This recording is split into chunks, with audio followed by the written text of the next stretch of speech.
ऐसा व्यास जी का वचन है। व्यास उवाच इति राजन् श्रुतं तत्र मया मुनि समागमे लोमसस्य मुखात् कामं देवी माहात्म्यमुत्तमम्। व्यास जी कहते हैं मैं नहीं बोल रहा हूं, मैंने ऐसी कथा मुनि समाज में सुना था। और किनके मुख से? लोमसस्य मुखात कामम, लोमस ऋषि के मुख से मैंने यह कथा सुना था, जो कथा मैं आज हे जन्मेजय आपके सामने में रखा हूं, कह सुनाया हूं।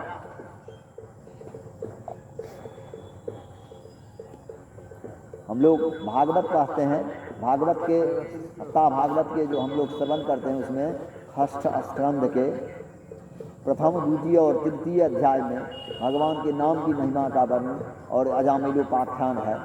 उसमें भी व्यास जी कहते हैं यह अजामिलोपाख्यान जो कथा है मैंने कहाँ सुना?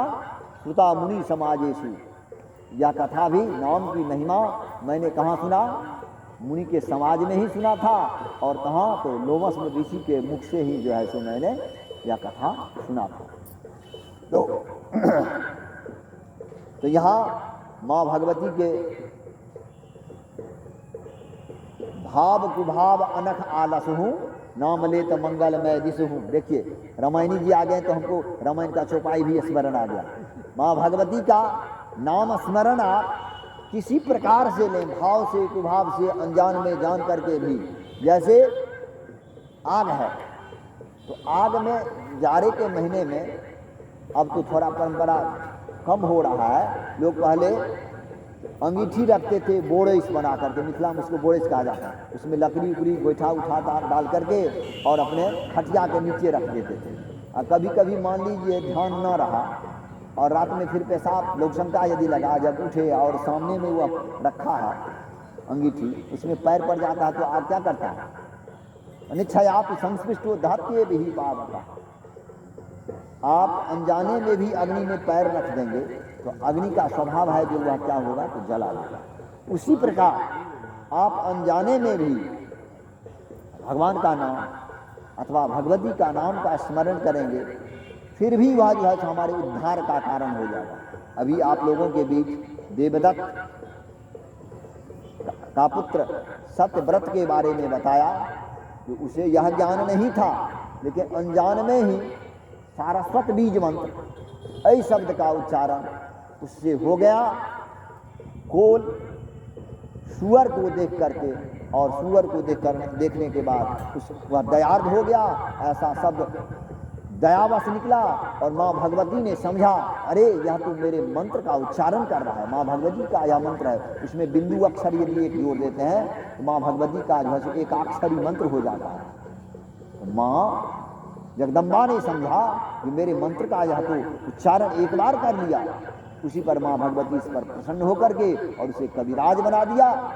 और फिर मुनि समाजों में इसकी अग्रगण्य गिनती हो गया। पुनः तद्वत जब उनके घर वालों को पता चला मेरे गांव के बहुत बड़े जो है जो देवदत्त के पुत्र जो है जो बहुत बड़ा जो है जो पंडित ज्ञानी कविराज हो गया है, तो गांव के लोग जो उसे दुत्कारता था, फटकारता था, अरे महान पंडित का बेटा महाबूर, हटो हटो हमारे दरवाजे पर क्यों बैठा, जाओ तुमको इससे अच्छा है चुल्लू भर पानी में डूब करके मर जाओ।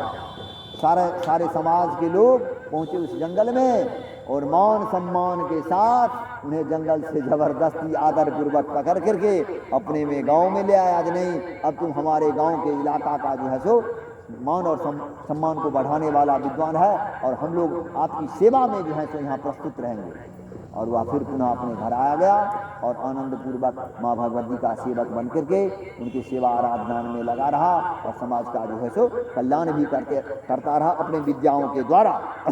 कविराज जब हो गया तब इति संचिन्त्य राजेन्द्र कर्तव्यं च सदार्चनम भक्त्या परमया देव्या प्रीत्या च पुरुषर्षभ।